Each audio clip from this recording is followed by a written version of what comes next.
Shalom, and welcome to another in our series of podcasts from Temple Beth, a dynamic center for conservative Judaism in Los Angeles.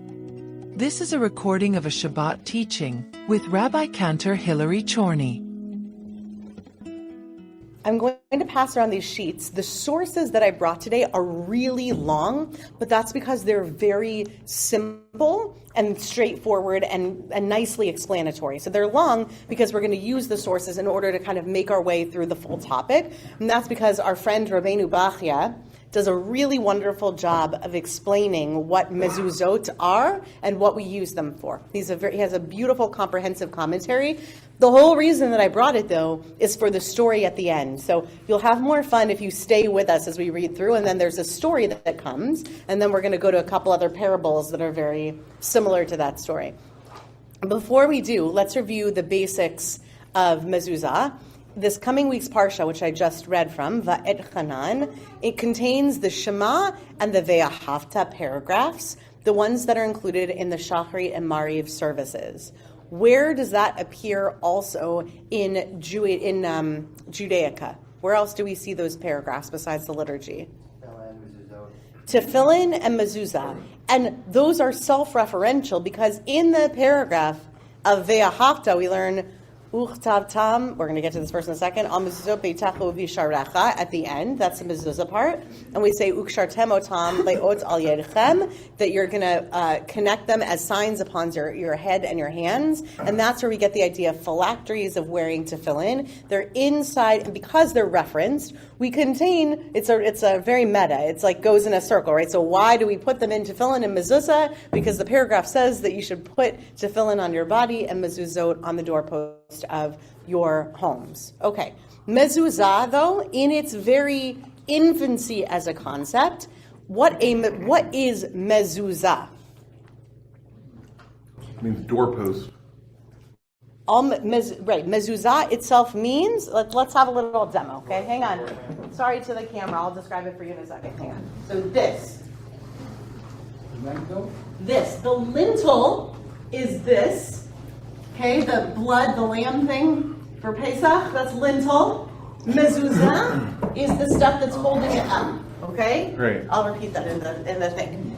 So the crossbar piece at the top is the lintel, and that's in the Pesach story, the splashing of the blood, and then God's self, the angel of death, passes over. And then on the sides of the doors, we call those mezuzot. But today, if you say to a Jewish person, I need to buy a mezuzah, are they saying, I'm going to buy the doorpost? No. They're saying they want to buy a small casing that contains a hand-scribed scroll that is mezuzah. Why today is mezuzah the small case thing and not referring just to the anatomy of a door frame? Why did it change? What do you think, Bobby? That's a good question. I mean, it's interesting because I feel like a lot of Jews don't know the term cloth, which is a scroll for the mezuzah case that you put in the mezuzah casing, which has said passages from this parsha. But I don't know the evolution from what. Right, so Bobby brings up the point that cloth is the name of the parchment that goes inside what we nowadays refer to colloquially as the mezuzah, which is this case that we put on the inside of the door frame. We'll talk more about that in Rabbeinu Bachya. What happens is I learned about the history and the evolution of this in this exhibit that was going around about 15 years ago about the digging of the archaeological digging of Qumran and the Dead Sea Scrolls. So along with the Dead Sea Scrolls exhibit, there were these gentlemen who had created a four-dimensional movie with a recreation of what Qumran was like. And in the movie, they footnoted the idea that in the times of Qumran, of course, what they found were doorposts where these words of Ve'ahavta were written on the doorpost. But as the Jewish people became diasporic, ever moving, never in the same place, it didn't make sense to simply carve tavtem at the time. What is katav mean in the Torah? It means to carve, like to carve out writing, because that was the writing that they would have been doing at the time, and everything else is oral, and much later we get to the point where things are actually scribed on a cloth, as Bobby referenced. So the idea is that it was an evolution that was an adaptation for a people that was on the move. So when Rabbeinu Bachya is speaking about mezuzah, he's speaking about the mezuzah as we know it for the most part, but you're going to hear this whole history and evolution appearing in it. So let's pass these around. Okay, take one. I'd like to. This question, this came up in a conversation that I had last April at the U.S. Holocaust Memorial Museum. Really, somebody I was with said, you put a mezuzah on your door, and you're letting everybody know that you're Jewish, and therefore you become more vulnerable to anti-Semitism and stuff like that because people know a Jew lives there. Okay, and the second person says, why do you put mezuzahs on door? It's ridiculous to let people know, that you're Jewish. And I said, but it says so in the scriptures that we're supposed to. So we're going to get to this idea, right, that it is a very public display of Jewishness on a home. Yeah. And we're going to get to the idea of why people do it, even though we've been spread out, even though we've been persecuted. So the verse that we're focusing on is a verse that's very familiar if you've been in the liturgy and praying the Shema. We're getting to the last part of the VaEtchanan. Uchtav tam al mezuzah beitecha uvisharecha. Okay, great. Beautiful singing. We should sing more often. So we inscribe them. As I described it, we would write them or either carve them in the doorposts or later put them on cloth, have them scribed by a scribe, a sofer, or a soferet, and they're put on the mezuzot of beitecha. So mezuzot beitecha, here's the thing. We have to hold two truths to be self-evident in this particular case. One, that mezuzah means the thing that we're affixing. Two, that mezuzah still means the side of a doorpost, because we still need to use this verse as a directive as to where exactly we're placing this. So we have to think of mezuzah as referring to both things, okay? So turn the page, unless you're desperate to read this in the Hebrew. I don't think we have time to get through this whole source in the Hebrew. I would like to. It's actually beautiful Hebrew, but I'm noticing the time. So we're going to go to the English at the bottom of page 2. Rabbeinu Bachya says the following. Uchtav tam al mezuzot. That's where he hooks onto the verse. He says, you are to write them, these words, on the doorposts of your house. According to Rashi, he's quoting the commentator Rashi, there's a reason why the word is written in the singular, mezuzot, and not mezuzot, as we would have expected. Meaning in the Torah, it appears as a singular, like mezuzat, but we pronounce it mezuzot. It is to tell us that only one of the doorposts needs to have a mezuzah affixed to it. Think about that for a second. It could have been the fact that we thought that you needed to have it on both doorposts of a home. Most door frames that have a doorpost have two doorposts. That's how you hold up a lintel, right? So this tells us we only need the one. The proper side is the right-hand side. Any reader of the Torah knows that the spelling in the Torah is not a defective plural, he says, but that the letter Vav denoting two mezuzot at least is part of the text. So the editor comes along and wants us to know that Rabbeinu Bachya is right? It's not a mistake. We treat it as though there's a reason, and we know it's supposed to be mezuzot, but also there's a reason it's written the way that it is in there. By the way, this would have been a great time for us to be in Pilch Hall, because you'll notice next time you're up there that when we affixed the mezuzah, it's in a very odd place when you think of where the doorway is to Pilch. Where is it? We were there when... You were there when you put it up? Yeah.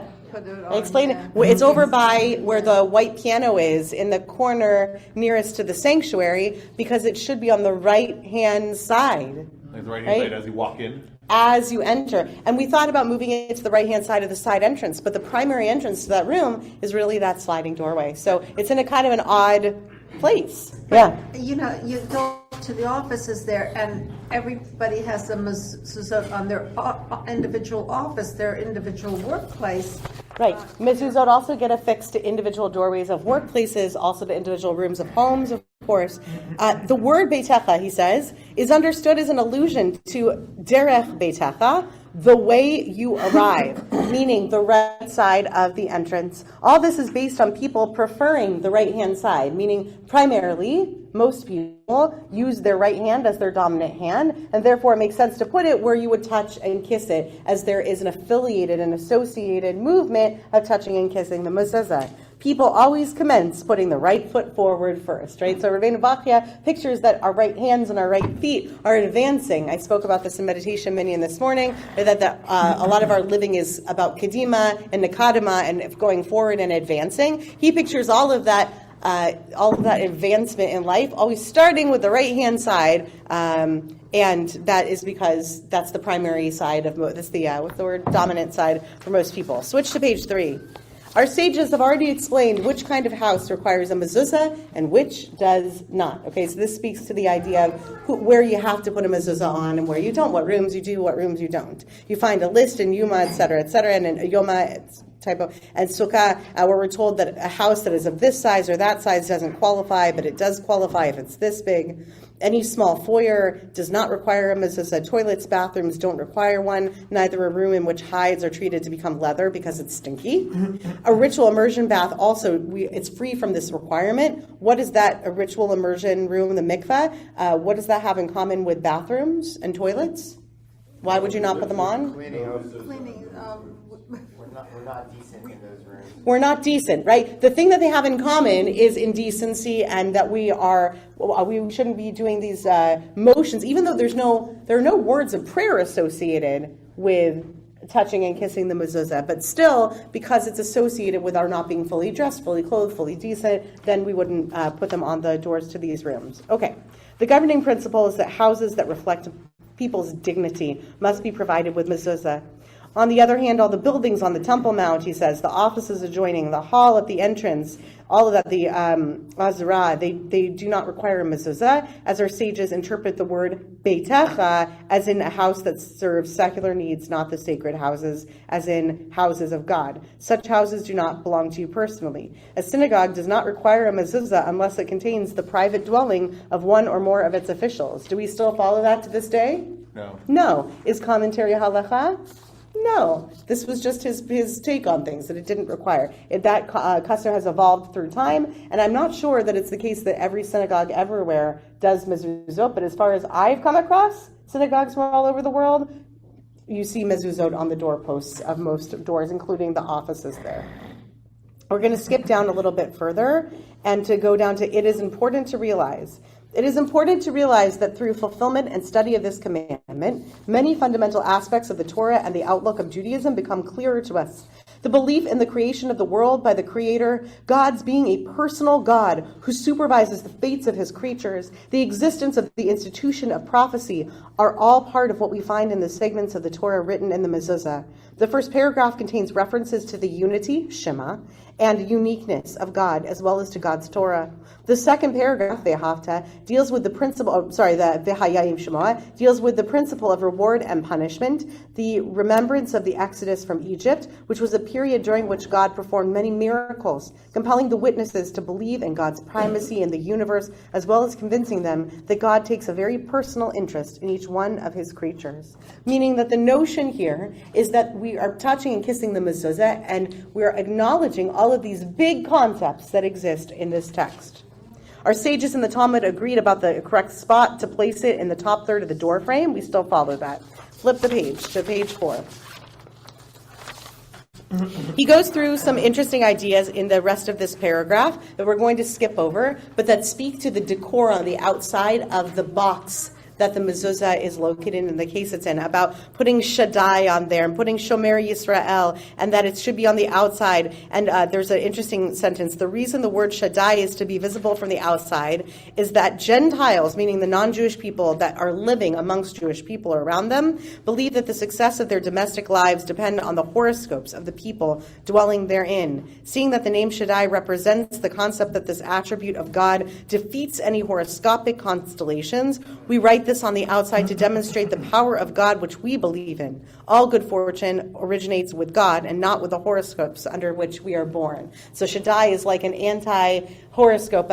This home, not only as a mezuzah, not only are we Jewish in this home, but we believe that we are at the hands of God when it comes to any lack of free will. That's God's, right? Any plan in the universe, that's God's. It's not the stars.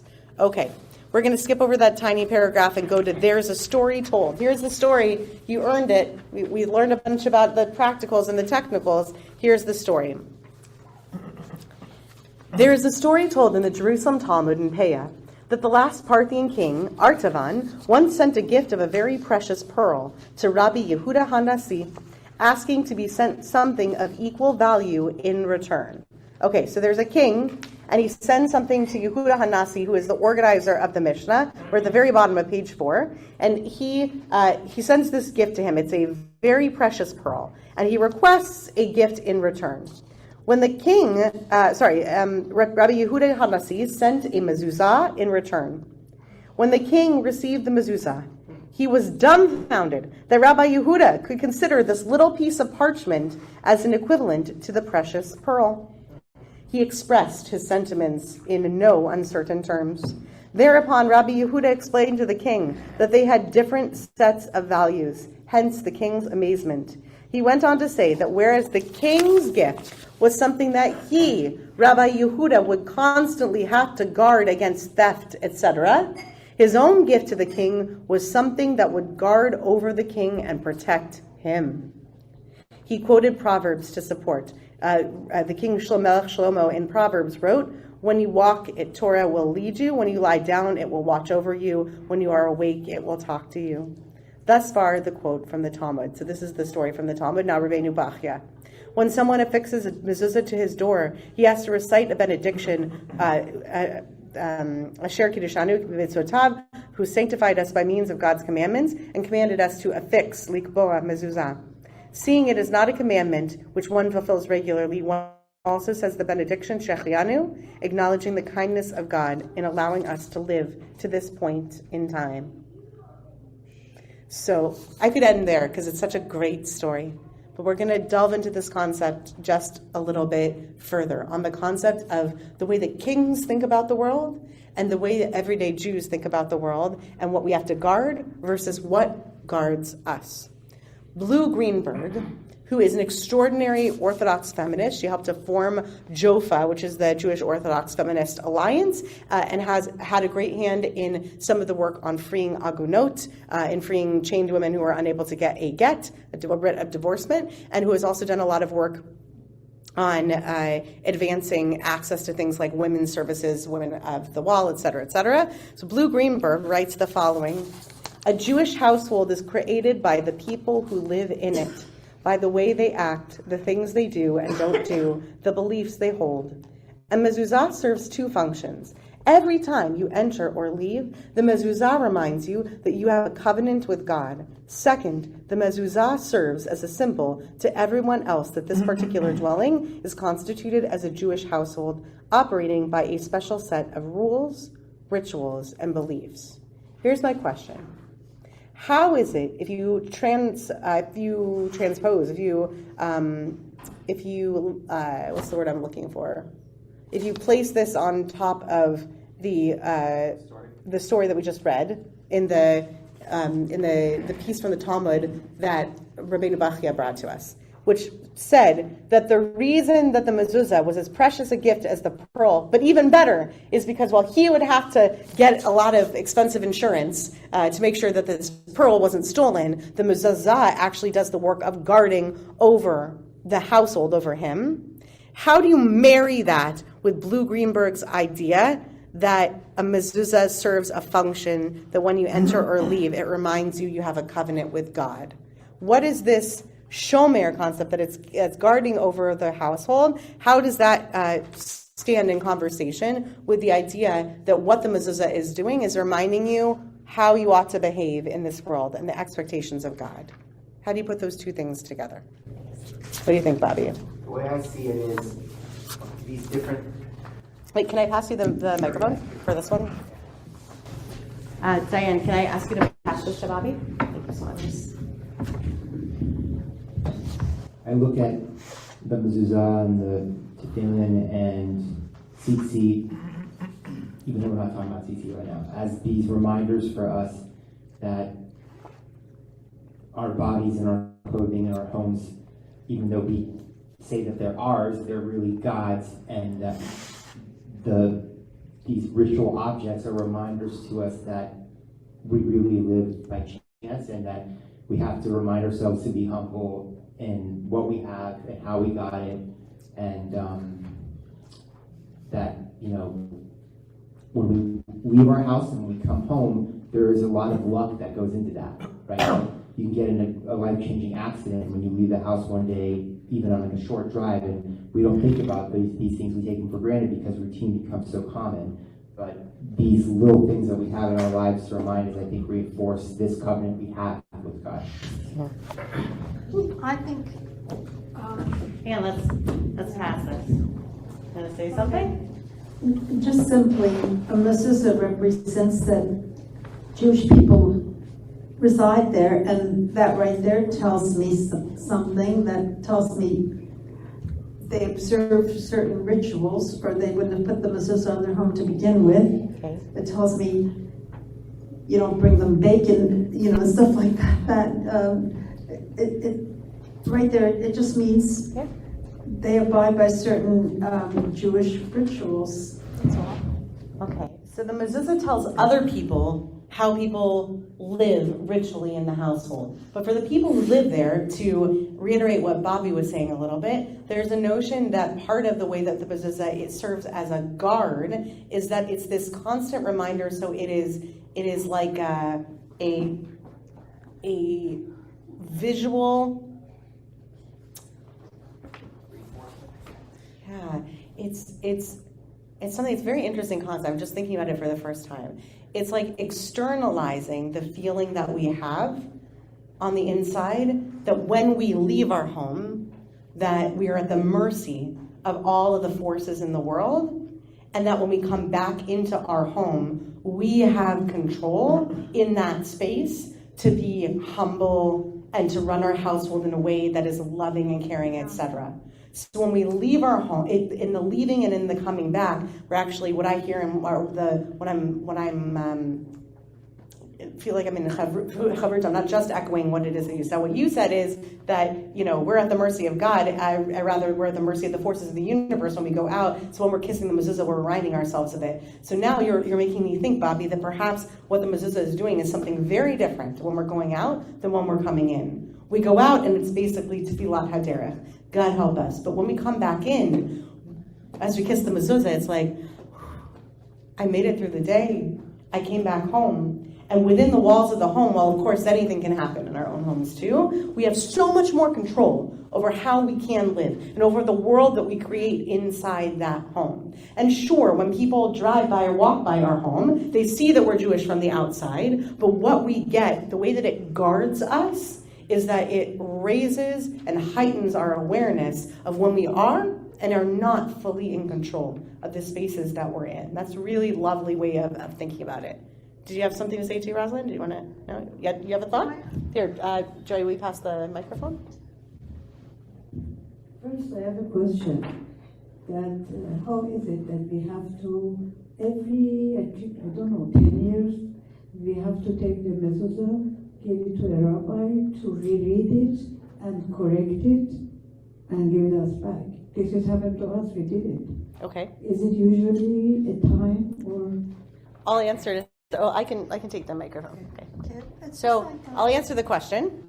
So the question is, what about checking the mezuzah? I would generally put this question in the parking lot, meaning I would say this is a little aside from what we're talking about, but it's important. When I was in school, I learned something very important. When you open up a mezuzah, when you open it to be checked, it generally does things environmentally to create treifness, meaning by opening it, you are probably making it non-kosher. Exposing it to the environment will do so. So I was taught by all my rabbis at rabbinical school that unless a mezuzah with a cloth inside has been through a flood, a tornado, some catastrophic incident, it was run over, something happened, and you got to check it, you don't check it. Now, that being said, when my husband was in rabbinical school, he had to do a unit of clinical pastoral education. He's told this story in the synagogue context before, so I feel comfortable repeating it. I also did. I was at the Home for the Aged in New York, the Jewish Home for the Aged, and he had to do hospice. Right? They did an intake with him. He said he was very uncomfortable with death, and they said, great, you're going to go do clinical pastoral education, learn to be a pastor in a home for the aged.